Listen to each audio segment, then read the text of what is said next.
Welcome to Nick at Night. Great to have you back with us. We have a good show for you this evening. We're going to look at former NBC Today host Matt Lauer and the fallout from his alleged sexting scandal. And we're going to touch upon Donald Trump's tweet calling for an investigation into MSNBC's Joe Scarborough.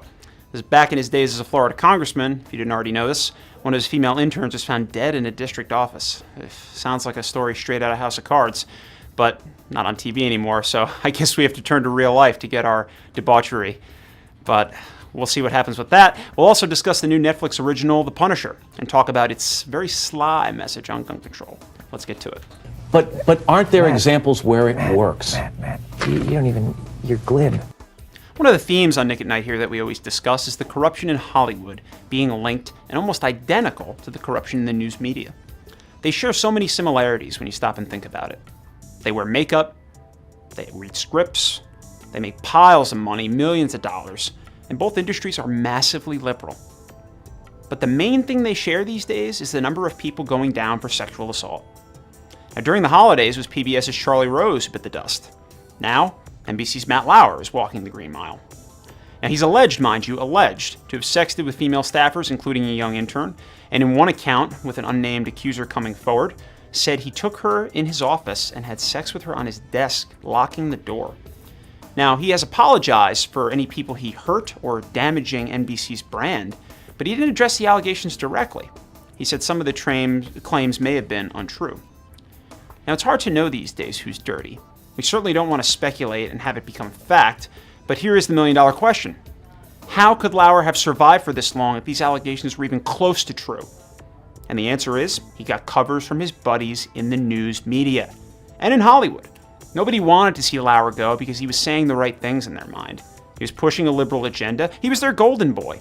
He interviewed Bill O'Reilly. I think he had a Trump interview in there. He got that Tom Cruise interview, Corey Feldman about pedophilia in Hollywood. Anytime they needed a hired gun to go in and push an agenda, Lauer got the call. But once these dominoes fell, it became inconvenient for NBC to keep him on.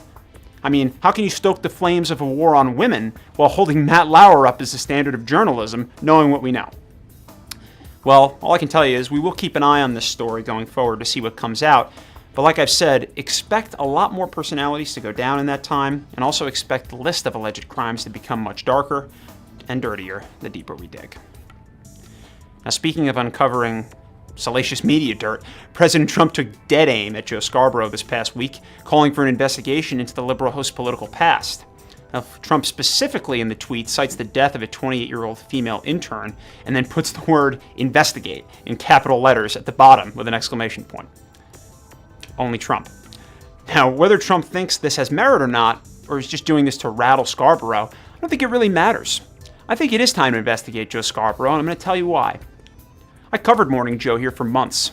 I came in early before the crack of dawn just to have to watch all 3 hours of that craziness that they call a news show on MSNBC. Every morning, could you imagine all of it, not just tuning into Morning Joe, every second of it. And I'm going to tell you, Joe strikes me as a very icy and remorseless man. His vanity is off the charts, and he loves power. Why else would a Florida Republican sell out, leave politics, and shill for MSNBC? Now, I'm not saying anything happened. The intern could easily have passed away from natural causes, and he couldn't have even been there. But if this had happened with Trump, could you imagine the backlash if an intern for Donald Trump had been murdered, whether it was during his time in office or as a businessman? You know Scarborough jumped on that investigation train day one. But here's the bottom line. The media is dirty, they're egotistical, and double standards and political agendas have replaced what used to be honesty and integrity. Sound familiar? Hollywood? But seems like we're stuck with this cast of characters for now until the rest of the scandals take them off the board.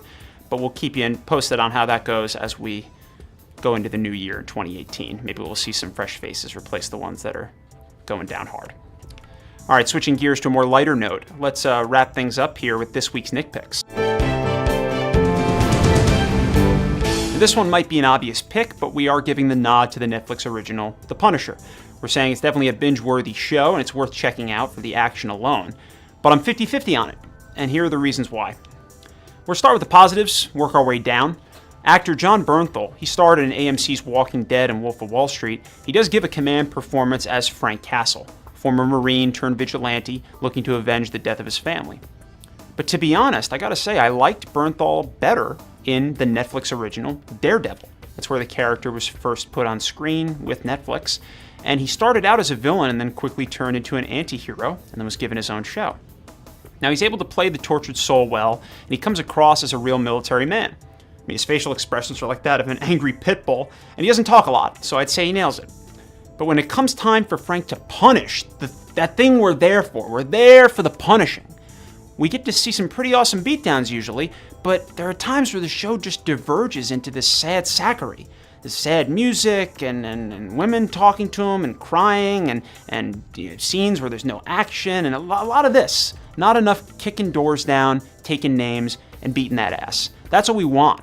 And that's what we've always been looking for out of The Punisher. But it seems that political commentary has found its way into the show. Now, I like one side of the commentary. There are references to faith and Jesus and Christianity and keeping the faith, holding the fort, being mentally strong. I like that message.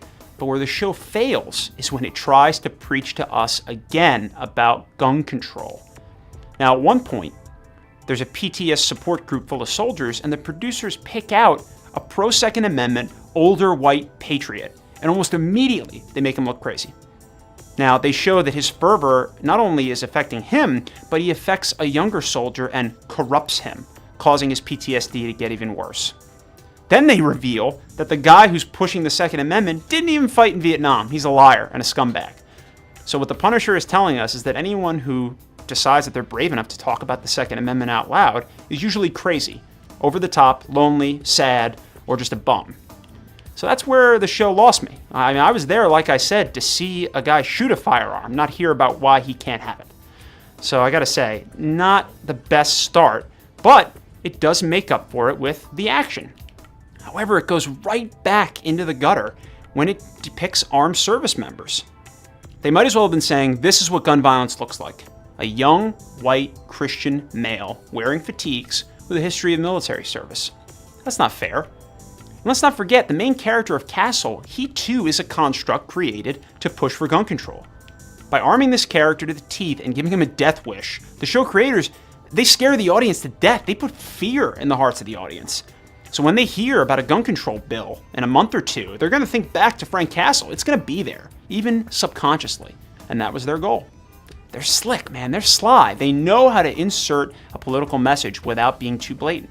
But I caught it, and I'm sure you will too now that you watch it. And listen for that in the background. Listen for the tone. You'll see blatantly anti-Second Amendment. Bernthal himself, the actor that plays the Punisher, came out in an interview and said that the show was about recognizing the gravity of gun control and starting a national dialogue. Dude, stick to the punishing. That's what we want. That's what we came for, entertainment, to get our minds off of this crap, not be thinking about it constantly. Now, I have to hand it to the writers. Like I said, they are very slick, and it's a little too preachy for my taste. And it will change people's minds, but Hollywood's been doing this for years. So if you go in cognizant of the message and you know how to avoid it, you're going to get the enjoyable parts, and it's something fun to watch. It's original, but it's based off an older character. It's got good actors. The music is very cool. The intro, I think, is especially creative, and you'll still have a good time. So, not talking boycott yet. We'll tell you how season 2 comes out, but definitely check out at least the first half of 1 and see if you can stick with it. Well, that'll be it for us this evening. Thank you for joining us. I'm your host, Nick Jeeves. Please join us again next week for more Hollywood hypocrites, liberal takedowns, and show picks. We'll see you next week.